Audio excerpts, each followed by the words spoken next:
When the rain slows and the paddocks start to dry, every decision on the farm matters a bit more. Droughts test more than just the land. They test our planning, our people, and our ability to adapt. But with the right preparation and a few practical steps, we can ease the pressure and recover faster. This short video series is here to help, guiding you to get ready, manage through, and bounce back from dry conditions. Each episode shares straight up practical advice from people who've been there, ideas you can use straight away. Small actions today can make a big difference tomorrow. It can be hard when you're in the thick of a major event such as a drought to step back and see the wood from the trees. So take the time to sit down and write a plan. It may not be perfect, but it gives you something to fall back on and a starting point. Ensure when you're writing your plan that you include the whole team in this process. Discuss with staff, farm owners and your professionals around you to get the best advice and come up with the plan that is appropriate for you on that day. Make tough decisions early on, and implementing immediate discipline can help significantly with recovery and how quickly you pull out of things on the other side. The 5 key areas on farm that I'm going to touch on today are feeding, your pastures, the cows, your milking frequency, and your team on farm. When starting your feed plan, the first step is to get an accurate picture of your current situation. To start your feed budget, you need to know what your cover is currently on farm, what supplements you have available, and what crops and their potential yields are. Even if it's not pretty, this is your best starting point. Once you've done your feed budget, allocate what feed you need to get you through winter and spring. You don't want this drought impacting your production for future seasons. Have an ideal and then an absolute minimum and ensure that this feed is not touched at all. Consider, can the plan be changed slightly going forward for one season? For example, if you've got surplus grass silage available now, could we use some more of that now and increase the amount of palm kernel we tend to use in the springtime to offset this slightly? Once you've worked out how much feed needs to be set aside, you then know what's available for you to continue milking and get you through the rest of the summer and the autumn period. This feed can then be allocated out to the different mobs that you have on farm. The third step in your feed plan is knowing how much feed you can afford to buy in and what's currently available on the market. Silage is a very diverse feed, but generally in short supply. If you have an option to obtain some for a reasonable price, then grab it and grab it early. At times you can be making minimal returns from all the supplements, but think longer term. It's keeping some cows in milk for when the grass grows and ensuring that the money is still coming in to pay the bills that are going out. Ensure that you check the quality of supplement before purchasing during drought conditions. Some of it may only be suitable for a dry cow filler. The fourth step of your feed plan is culling hard and culling early. In drought conditions, the works tend to fill up fast, so ensure that you have pre-booked cows in early, even before you've booked in your pregnancy test. We want to ensure that any feed on farm is going into an animal that is going to be on your farm for future seasons. Next, we want to start allocating out the feed to different mobs on farm. Cows that can be dried off can be put on maintenance for a period of time, and we'll deal with their condition when we have the feed available. Ensure that milking cows are fed properly and sufficiently to maintain a base level of production. Don't get too hung up on trying to balance the diet. It can be tough in a period where we're buying an additional supplement to not get caught up on the numbers. Protein in particular is one that is likely to be challenging, but we want to be buying in and feeding cows the best quality feed we can for the best price. Protein is something that, worst case scenario, we can run with a slight deficiency for a couple of weeks with minimal impact. Where possible, utilise the expertise around you to try and balance the feed you have available to get the best bang for your buck. When allocating to mobs, your main priority also needs to be animal welfare. Ensure that all cows are fed sufficiently to their current requirements.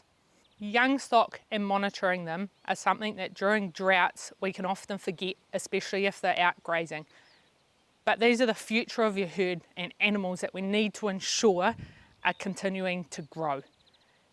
If your young stock are at home, then we want to make sure that sufficient feed is allocated for them to be growing at their required growth rates.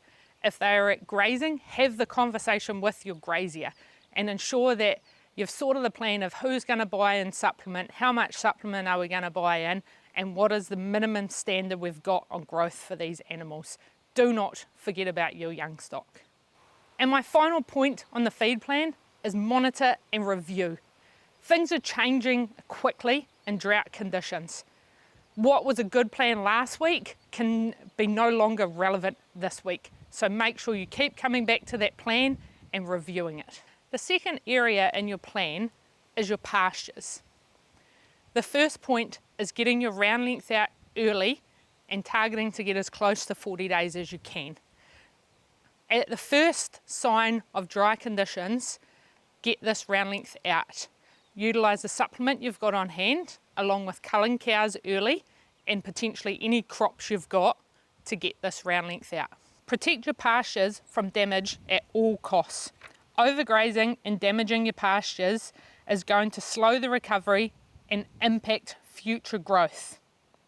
On drier coastal areas where there are real problems retaining pastures due to overgrazing, and even in a dry, normal summer, be prepared to move cows out of the younger paddocks, so 1 and 2 year old pastures, once the residuals are down to 16 to 1700. Be aware, this could be as early as 10 or 11 a.m. in the morning. Feed supplements elsewhere on farm to protect these pastures.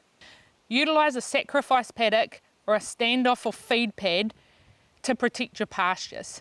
This is where cows would come to get their supplement during the day and ensure that residuals are not overdone in their grazing paddocks. Give cows their grazing time and then pull them off to get their supplements. Utilise effluent irrigated pastures on farm. Perhaps even break feed these every second grazing to ensure that cows are getting some fresh, good quality grass and to be able to hold that round length out. Dial your irrigator down so that it is not going on too thick and heavy, which would turn cows away from that grass going forward, but that it continues to grow and freshen up those pastures. The third point under pastures is checking for insects.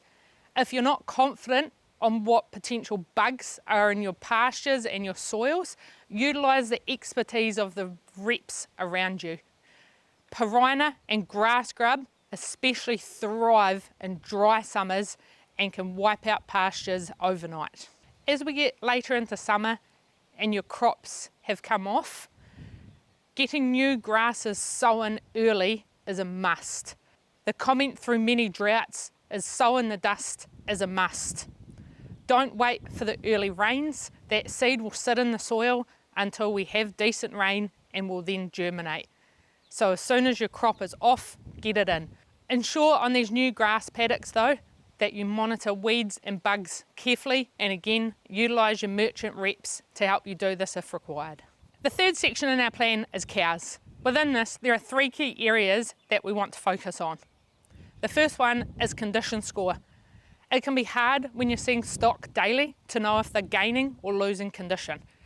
Utilise outside expertise to help you score the herd and know where you are starting from, and set targets or minimums of at what point you will intervene and change the plan.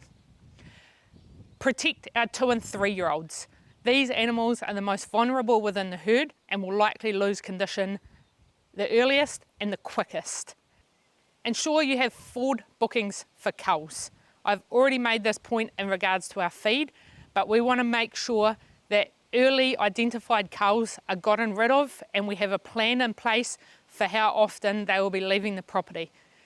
Forward book culls every week or every fortnight so you know that there's animals that will be leaving and you won't get caught with extra stock on the farm that you're unable to feed.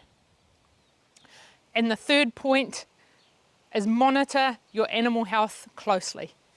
In times when stock are under stress is where something that would usually be minor and can be easily overcome can blow out into something major. An example is cell count. Utilise your vet and your farm consultant or your other expertise around you to continue to monitor your animal health on farm and set a clear plan that is relevant to your stock and your farm. Milking frequency is a hot topic on farm, and one that we now have multiple different options that we can find one that suits you and your farm business. Decrease your milking frequency early. 3 and 2 or 10 and 7 are great medium steps for you to be able to take in decreasing your milking frequency that have lower production losses. But do these early while you can fully feed cows and minimise the production loss. From there, you need to have clear timeframes and targets of what your next step is. If it continues to stay dry, then going once a day is the next obvious step for you. Don't wait until it's too late to make the step and you're unable to fully feed cows while you're transitioning. You'll find that your production losses are far greater at this point. The main limitation on changing our milking frequency can be around animal health and in particular somatic cell count. You want to assess where your current level is at and use that to make the best decision for your farm. Like I said earlier, there are so many options on milking frequency now that one size doesn't need to fit all. Find an option that suits your farm and the people working on it. When deciding on drying off, target to keep a core group of good milking, middle-aged, later calving cows milking for as long as practically possible on farm to try and capture the autumn flush that will follow a drought. Young and early calving animals should be targeted to be dried off early to ensure they have sufficient time to gain condition before they calve again. Overall, on milking frequency, there is plenty of data and options available to find something that will suit you and your farm. Make sure you take the time to set targets and clear plans of when you will step to the next stage of altering the milking frequency and drying cows off. Try to avoid drastic decisions on the spot and think big picture and long term for your herd. My final point when making your plans is around the people and the team. Look after each other and yourselves. Utilise the help and resources that are available to you and manage what is in your control and try not to worry too much about the things that are outside of your control.